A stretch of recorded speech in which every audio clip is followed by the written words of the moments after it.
కార్యక్రమంలో మన పాలకుర్తి నియోజకవర్గం ప్రజల కోసం, జిల్లా ప్రజల కోసం రుణమాఫీ అయ్యేందుకు పోరాటం చేసేందుకు వచ్చిన హరీష్ అన్నకు గట్టిగా చప్పట్లు కొట్టి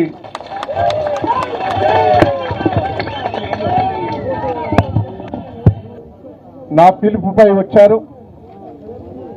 నేను హరీష్ అన్నతో పాటు పెద్దలు కౌన్సిల్ లోపల ప్రతిపక్ష నాయకుడు మన పెద్దలు నియోజకవర్గ ఇన్ఛార్జ్ అయిన మసూద్ చౌదరి గారు కూడా వచ్చారు. వారి గట్టిగా చప్పట్లు కొట్టి అభినందించాలి. పెద్దలు సత్యవతి రాథోడ్ గారు వచ్చారు, కవిత గారు వచ్చారు. మన జిల్లాల ఏకైక ఎమ్మెల్యేగా ఉండి పోరాటం చేస్తున్న పెద్దలు పల్లా రాజశేఖర రెడ్డి గారి గట్టిగా చప్పట్లు కొట్టి అభినందించాలి.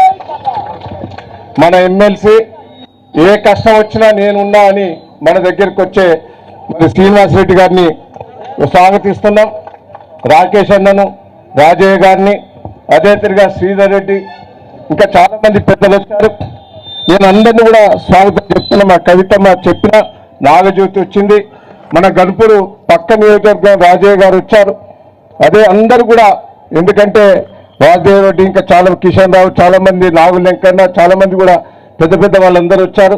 దయచేసి ఏమనుకోవద్దు పేర్లు పెట్టి పిలవలేదని. మండల నాయకులు వచ్చారు, జిల్లా నుంచి కూడా, మరి ములుగు నుంచి కూడా నాగజ్యోతి, గోవింద్ నాయక్ వాళ్ళు కూడా వచ్చారు.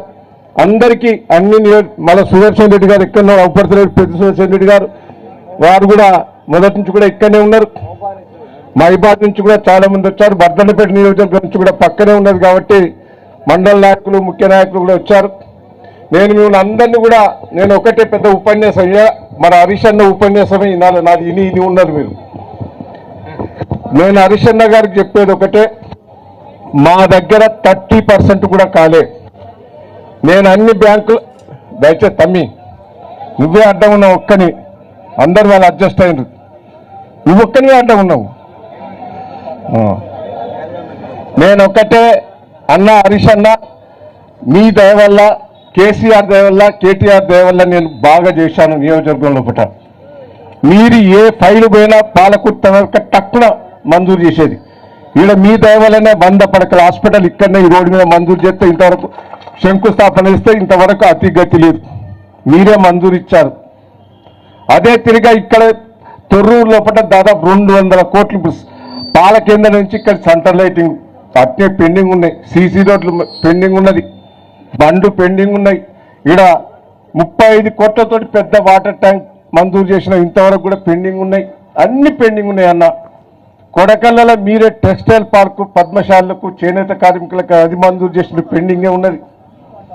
అదే తిరిగా మీరు పాలకుర్తిలో కూడా 50 పడకల హాస్పిటల్ మంజూరు చేశారు, అది పెండింగే. అన్ని రోడ్లన్నీ దాదాపు 200 కోట్ల రోడ్లు వేరే ఊర్లకు, వేరే నియోజకవర్గానికి మళ్ళీ ఇచ్చిండ్రు. ముడుపు పట్టకపోయిందని తెలుస్తుంది.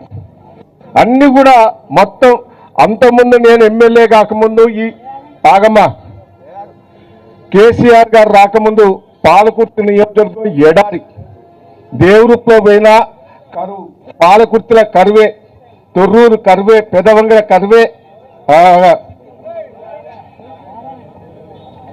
మొత్తం కరువు. ఇలా కేసీఆర్ దయ వల్ల మేము చెర్లన్నీ నింపుకున్నాం, చెర్లు బాగు చేసుకున్నాం, కాలువలు బాగు చేసుకున్నాం, చెక్ డ్యాములు పెట్టుకున్నాం. ఇవాళ 360 రోజులు బాయిలల్లో, బోర్లలో నీళ్లు ఉండేటట్టు చేసినాం అన్న, మీ దయ వల్లనే. వాస్తవం అది. అంతకుముందు ఎడారి, ఏ తండకు రోడ్డు లేదు, ఏ తండ అధ్వానం ఉండే, తండలన్నీ రోడ్లు వేసుకున్నాం, గ్రామ పంచాయతీలు వేసుకున్నాం. కేసీఆర్ దయ వల్ల ఇలా మంచిగా పంటలు పండుతూ ఉన్నాయి. 24 గంటలు, ఆ రోజు 7 గంటల కరెంట్ ఇచ్చేది, మోటార్లు కాలిపోయేది, స్టార్టర్లు కాలిపోయేది, ట్రాన్స్ఫారాలు కాలిపోయేది. 24 గంటల కరెంట్ ఇచ్చిన మహానుభావుడు కేసీఆర్ గారు. ఒక్కొక్కటి చెప్పుకుంపడబోతే రైతులు ఎడార్లయ్యే పరిస్థితి. ఇవాళ రైతులకు పెట్టుబడి ఇచ్చారు, ప్రతి గింజ కొంటారు, ఇవాళ ఉంటారు. మేము 500 ప్రతి వడ్లకి ఇస్తామన్నారు, ఇప్పుడు సన్న వడ్లు అని పెడతారు. సన్న వడ్లు ఎవరిస్తాం? సన్న వడ్లు వేస్తే లాసే. బయట అమ్ముతారు 2500, 2600, 2700కి అమ్ముతారు. వీళ్ళు 500 ఇస్తారట. మరి దొడ్డోట్లకి ఇస్తారని మాటిచ్చి అది మోసం చేశారు. కేసీఆర్ గారు ఉన్నప్పుడు మంచిగా జరిగినాయి. వాస్తవంగా నేను ఇవాళ ఓడిపోవడం అంటే ఏదో జనంలో కొత్త మార్పు రావాలని ఒడగొట్టింది తప్ప కేసీఆర్ మీదనో నా మీదనో కోపం కాదు. ఇప్పుడు అంతా తలకాయ పట్టుకుంటారు. అయ్యాల మగోళ్ళు ఆడవాళ్ళందరూ తలకాయ పట్టుకుంటారు. ఏదో పొరపాటు చేసుకున్నా అనే పరిస్థితి వచ్చింది. ఇలా రుణమాఫీ ఏందండి, ఎంత ఆశ పెట్టాడంటే బోకల్ మాటలు మాట్లాడుతాడు రేవంత్ రెడ్డి. నాకెరికే రేవంత్ రెడ్డి గురించి నాకెరికే నాయంబడి 10 ఏళ్ళు తిరిగిండు. అన్ని అబద్ధాలు ఆడతాడు, నోరు తెరితే అబద్ధాలు. ఎందుకు అబద్ధాలు ఆడతాను అంటే అబద్ధాలు ఆడింది నడవది అనేది, నీ తిరుగుంటే నడవది అనేది అదే వాస్తవమైంది. అబద్ధాలు చెప్పి బోకర్ మాటలు చేసి బ్లాక్మెయిల్ చేసి ఇలా సీఎం అయిండు. ఆ సీఎం అయిన తర్వాత అయినా మంచిగా ఉండాలి కదా, ఒక కుర్చీ మీద కూర్చున్నందుకైనా మంచిగా ఉండాలి కదా. ఇంకా ఎక్కువ అబద్ధాలు ఆడతాడు. హరిశన్నతోడు పెట్టుకుంటావానే బిడ్డ, హరిశన్నతోడు పెట్టుకుంటే నువ్వు ఆగస్టు 15 కన్నావు, ఏమైంది ఓడిపోయినావా?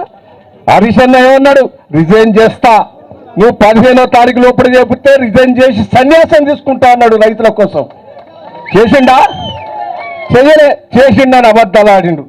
నేను ఒక్కటే చెప్తున్నా, నేను ఒకటే మిమ్మల్ని అందరినీ చెప్తున్నా, ఇవాళ హరిశన్న ఛాలెంజ్ చేశాడు. నేను ఒకటే మిమ్మల్ని అందరినీ, ఆ రోజు హరిశన్న అన్నాడు దేవరూపులోకి వచ్చినప్పుడు మా దేవరూపుల మండల నాయకులు అందరూ చెప్పాడు, ఆ పంట ఎండిపోయింది చూసి బాధపడ్డాడు. ఆ రోజు పరిస్థితి ఘోరంగా ఉండే. ఇవాళ హరిశన్న కూడా మీకోసం పోరాటం చేస్తాడు, దేనికైనా సిద్ధపడతాడు. ఇక్కడ ప్రతి విలేజ్ నుంచి కూడా రిప్రజెంటేషన్లు పట్టుకొని వచ్చారు.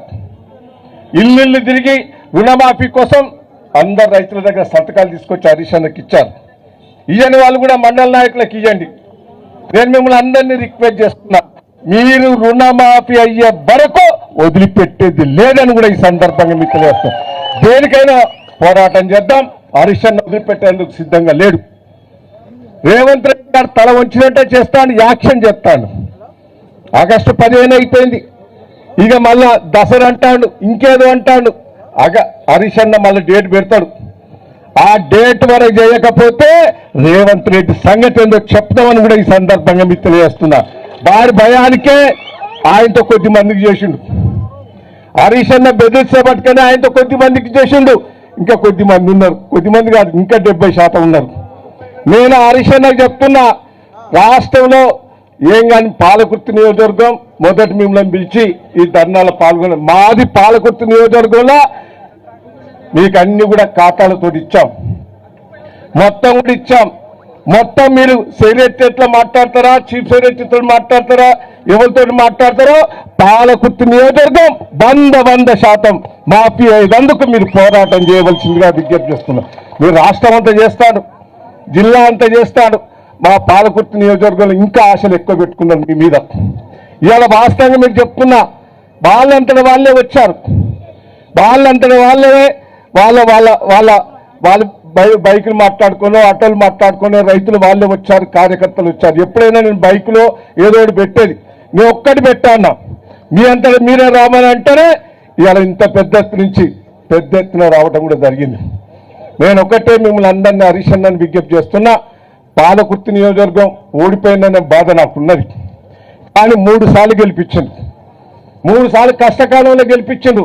నేను వాళ్ళని మర్చిపోను, వదిలిపెట్టేది లేదు, వాళ్ళెంబడే నేను ఉంటా. వాళ్ళకే కష్టం వచ్చినా నష్టం వచ్చినా ఆదుకునే ఏర్పాటు చేస్తా, మీ తరఫున పోరాటం చేస్తాను కూడా ఈ సందర్భంగా మీకు తెలియదు.